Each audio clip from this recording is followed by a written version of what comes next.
Just thought I'd start this video with this chair which has all these beads on it. It didn't have a year on it, but the lady that I got it from said she thought it was 1880s, 1870s, something like that, but she didn't know for sure either. But it has thousands and thousands of beads all over it. Very nice. I do like it.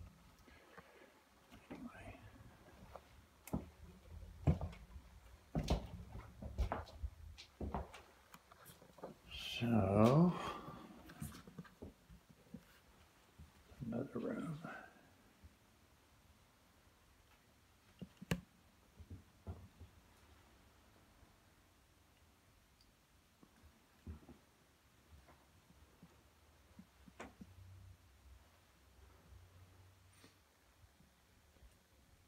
This room was painted by Laura Thompson. It's a local artist. It has our Japanese stuff in it. Most of it's Japanese. Here's some Japanese purses, Japanese needlework. I love the quilt books. They're backward to us, not to them obviously, but this would be the cover and it opens this way. So what we call the front is their back. Been looking for that. And they're both in Japanese, even though this one has a little bit of English on it. I do like that. Very, very cool.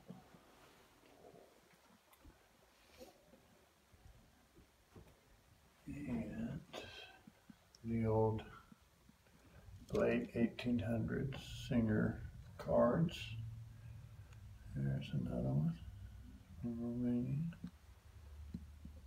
That's Japan, which is her.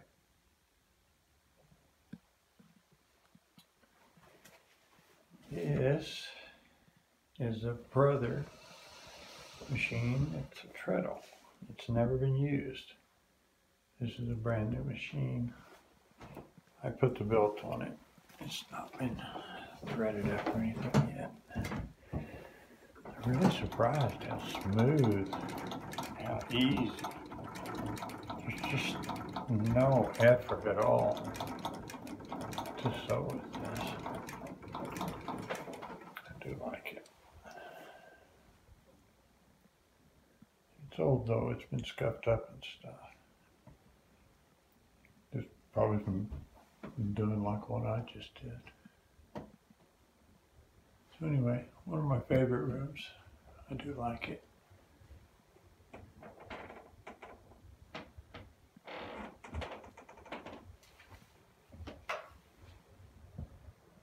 Yeah, and then there'll be, turn back around, there'll be quilt racks and stuff along the walls here.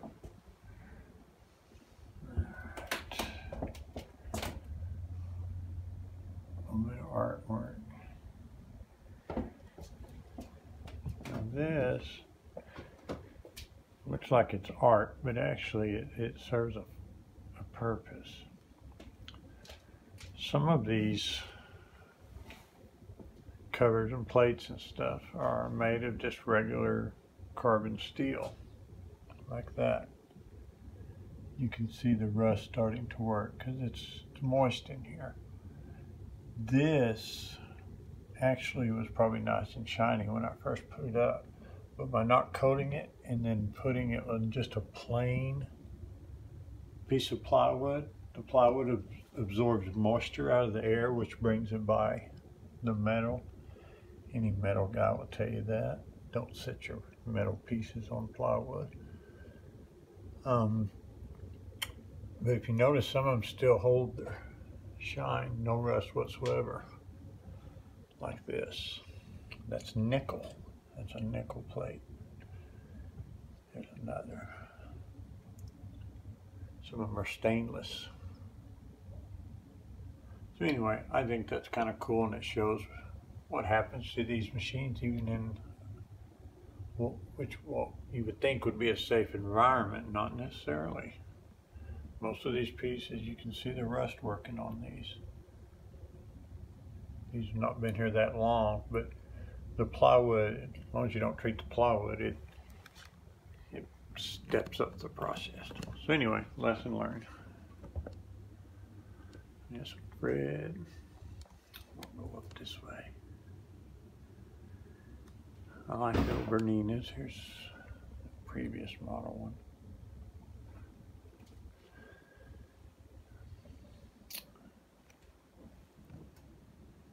That's Aunt Quilty's. Some of you know the story behind this. I won't get into it, but that has a lot to do with it right there. That's a very good story behind this one that goes on in other parts of the museum. Yo, Adrian. Here's your machine, I believe. Thank you, Kathy. Got some thread. Now, right here, there's little quilt racks, but this is, on the other side of this is the register and the entrance. So taking these down, open up these two doors. Those are the doors on the other side. This will move very easily. We can open up the museum to where, you know, there's better access around and stuff, to where it's nice and open. This is Jordan's latest mural. I was asked, why you put them on the walls? Why don't you make them on boards and stuff, or some stuff that's more suited for it? And the reason is because I can, because I want to. I just like to look, and I like the permanence of it. Just gives me more confidence about what I'm doing anyway. They're going to be here. So there's some needles. This is a 1591 in pristine shape. I like the blonde cabinets. Here's one of two machines in the museum that have sentimental value to me. This is Lucy.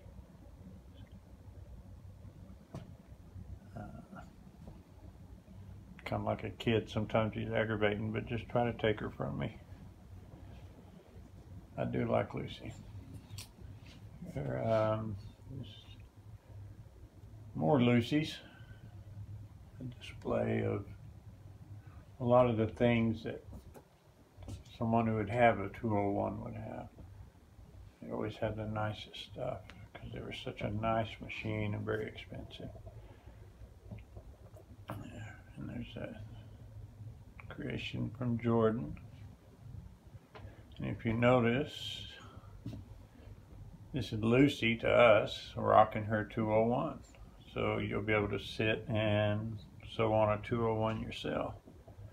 Now Jordan's cards will be right here on this rack, not this purse and those needle things.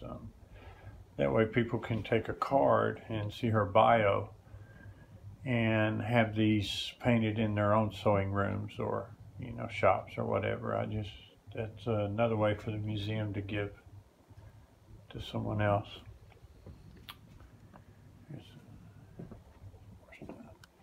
Now, I installed quilt racks all the way across here.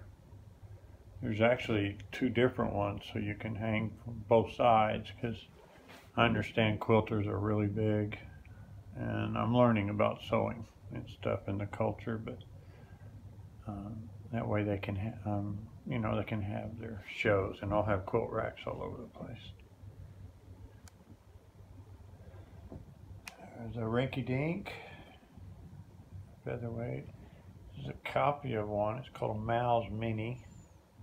There's the book. It's not quite the quality, and I've seen a few for sale. Now this is really nice. It sews beautifully. I mean, right now it's incredibly smooth and quiet. That motor is very quiet. It's a portable Wilcox and Gibbs. And it's fairly heavy for a portable. But what's real surprising is the foot pedal is just as heavy, if not heavier. It is just a monster, but it works beautiful.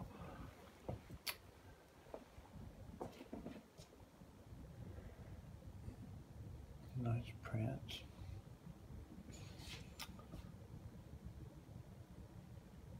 This is Sam. Now, one of the girls that helped move the machines and stuff over here one day, a friend of my son's, she's the spitting image of this picture, and so much so that we look at it and we're just like, that's just incredible. That's 1929 and that's Sam. So that's why Sam's under the glass on the table. We just love Sam. She really helped on that. She's tough too. She really helped on building this. This is an Ideal. It's a nice little machine.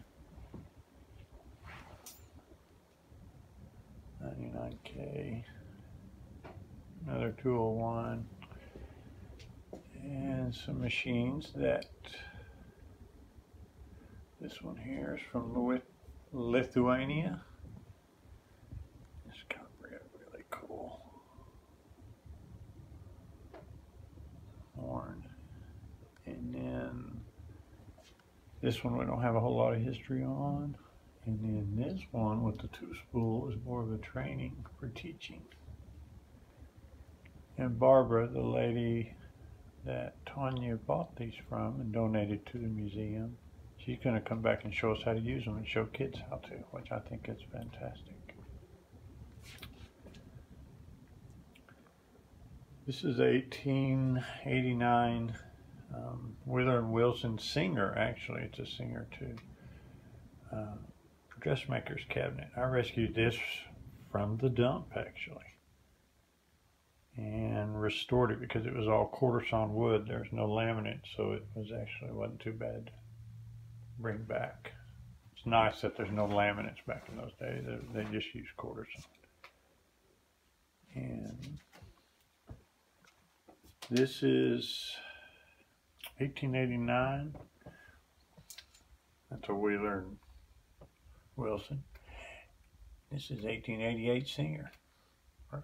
And you'd think it'd be the other way around, but this was kind of left over, I imagine, from when Singer bought this company. And when they bought it, all they did was grind this off. See? And put it here. Because this actually was the finest machine that money could buy at the time. And I know why. It's really slick.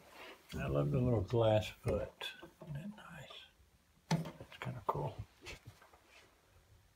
And since I know how to do auto body paint, this is a top quality auto finish with heavy clear coats over it. The emblems. Another one of those portables. Wilcoxes. And then blues. In case you got the blues. There's another machine that were restored. This one will be a display of all the pieces spread out, so you'll know what every single piece in a 66 old school looks like. There's some more rinky dinks.